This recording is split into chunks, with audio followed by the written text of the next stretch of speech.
Number three is to increase our personal cash flow. And John mentioned this is us doing real estate investing. That is actually one of the ways that we're going to increase our cash flow. As I mentioned in number one, we're downsizing our life when it comes to our housing costs. Well, we're also then going to be making some money off of the housing that we have, right? So we live upstairs and we'll have a tenant downstairs, and that will help cover the mortgage and reduce our living expenses. But it also then allows us to continue to build up a real estate investment portfolio. Our plan is that we will we purchased an investment property, a duplex in 2022, and we will continue to do that hopefully over the next couple of years, house hacking every single one of those so that we are keeping our housing costs low, as well as increasing our cash flow or money coming in through our real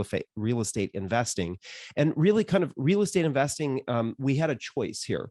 Did we want to choose real estate investing that got us appreciation? And that is, you buy a property and hope for the value of it to go up, and then you sell it at a higher cost, or you buy a property with the idea of cash flow, and that is buy a property and you get cash flow from rent money coming in every single month. And we decided to go with the cash flow side because really our intent there is we don't know what's going to happen with the real estate market, but we know that in general, rents will probably stay pretty close to the same, if not always be going up slightly. And so our idea there is that our income would either stay the same or go up slightly as we see rents go up. And I'll add, there's David and I love hosting. We love not just real estate, but we love design, architecture, all that stuff. And there's a part of us that wants to create a nice place for people to live, a place that people can enjoy, and hopefully it's an environment where they can thrive. And so there's a little bit of that to it too. Right. We're definitely not jumping into the Jared Kushner slumlord, millionaire, whatever you want to call it, pot, because that's a bunch of shit. Exactly. We don't want to be those kinds, that kind of landlords. But to that point, David and I have been getting a little bit concerned about the rhetoric and the tone, the dialogue in this country over the last couple of years. And as today is the day that Roe v. Wade was turned over, and we're a little bit concerned about what the trajectory of the country is going to go in, especially for same-sex married couples. So we are starting to plan and position for what an exit strategy for us might look like in January 2025 if things look a little bit scary or precarious. And so having a cash flow strategy would make that kind of an exit that soon a lot more easy than if we were focusing on appreciation, because selling a property isn't always as quick as you might want it to be. Yeah, maybe we'll go north and join Court and Nick up in Canada. Go north. Right. All right. Number 4, the fourth reason why we are moving to Toledo is to live in a neighborhood that's more conducive to our lifestyle and age.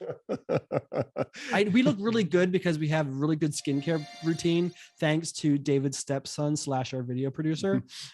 And so we look really young, but we're actually around our 50s. One of us is over, and one of us is under 50, but we're both very close to the 50 mark. And so while literally a block from us, as David mentioned earlier, the burger joint is a block away from us, but there's a whole row of restaurants that are right over there. And if they were all like sit down and quiet eat kind of restaurants or cafes, we would love it.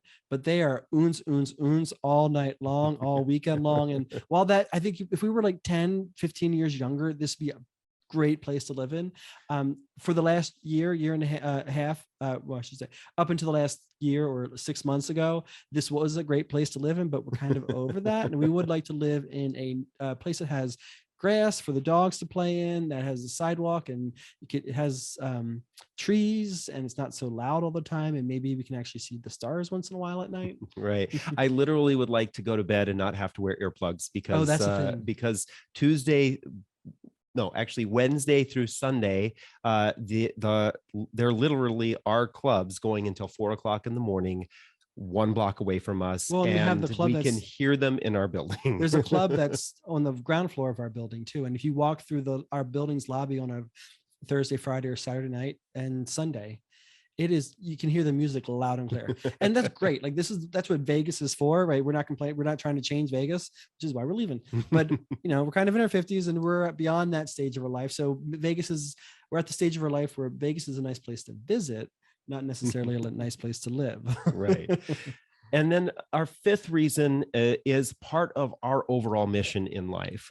We've talked about this before, the three things that John and I have as our primary values, and that is making sure that we have a comfortable and safe retirement. Two, that we can do some traveling and not have a credit card hangover when we do that traveling. And three, give back to the LGBT community. Well, John and I have made the decision to move to a city that we know has an LGBT community that isn't necessarily thriving, that needs support. And we knew that when we wanted to put forth some effort, whether it was our time or our money, we wanted to go somewhere where we did that, we would be able to have an impact, rather than going to another large city where we felt like the impact was maybe not as visible to us. And we want to go somewhere where we know that there is a need and a desire for more people to help. So our goal when in going there is to be much more active when it comes to the roles that we take in supporting, educating, and rejoicing with the LGBT community in Toledo. Yeah, and to be clear, we're not planning on trying to change the LGBTQ community when we get there. We want to support it as best we can. So we're happy to listen to see how we can participate in what's already going on. And of course, do whatever funding we can to help any of the causes that they're working on at this time in the near future. Right. So those are our 5 reasons for why we're downsizing and moving to a not so gay city in the not so distant future. So but stay it tuned. will be a gay city when you get there.